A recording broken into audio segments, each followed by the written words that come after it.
श्री स्वामी समर्थ. यंदाचं 2026 हे वर्ष 12ही राशींसाठी कसे जाणार हे आपण बघत आहोत आणि त्यावरचे उपायही आपण बघत आहोत. त्यामध्ये पुढील राशी जी आहे ती मकर राशी आहे. शनी स्वामी असलेली ही राशी न्यायी आणि कामाला प्राधान्य देणारी आहे आणि त्याचमुळे यंदाचं वर्ष हे आपल्याला जबाबदारी प्रदान करणारं असणार आहे. कामाच्या ठिकाणी, नोकरीच्या ठिकाणी किंवा घरातील जबाबदाऱ्या वाढणार आहेत आणि गुंतवणूक करताना आपल्याला यावर्षी काळजी घ्यायची आहे. जबाबदाऱ्या ह्या जितक्या पेलवतील तितक्याच आपण घ्यायच्या आहे. विनाकारण कुठल्याही जबाबदारीच्या ओझ्याखाली आपण यंदाचं वर्ष काढायचं नाही.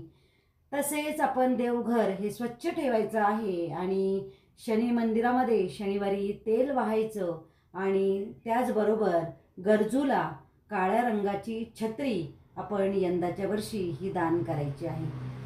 पुढील राशी जी आहे ती कुंभ राशी आहे.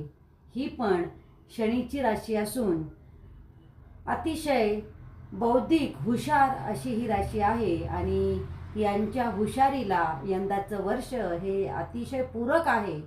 कारण राहूच्या प्रभावाखाली यंदाचं वर्ष असून अचानक धनलाभ यांना होणार आहे आणि आरोग्याच्या तक्रारी मात्र यंदाच्या वर्षी यांना जाणवतील.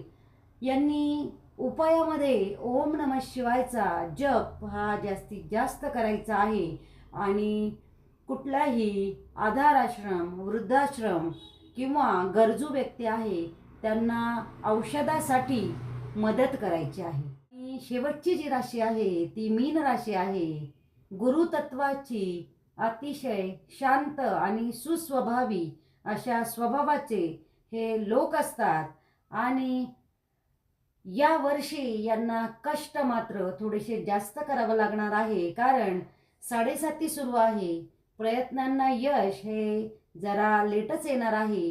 पण कुठेही नाराज न होता प्रयत्न करत राहायचे आहे म्हणजे यश हे तुमचेच आहे. दुसऱ्यांसाठी मदत करताना आपण स्वतःचीही काळजी घ्यायची आहे. आध्यात्मिक प्रगतीसाठी मात्र यांचे यंदाचे वर्ष हे अतिशय सुंदर आहे.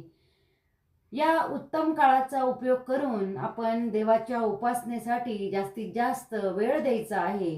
यांनी उपाय करताना शनिवारी कुत्र्याला पोळी ही खाऊ घालायची आहे आणि कुठलाही अन्नदान जिथे चालतं त्या क्षेत्री जाऊन यांनी तेलाचे दान हे जर केले तर अतिशय सुंदर असे फळ यांना वर्षभरात मिळणार आहे.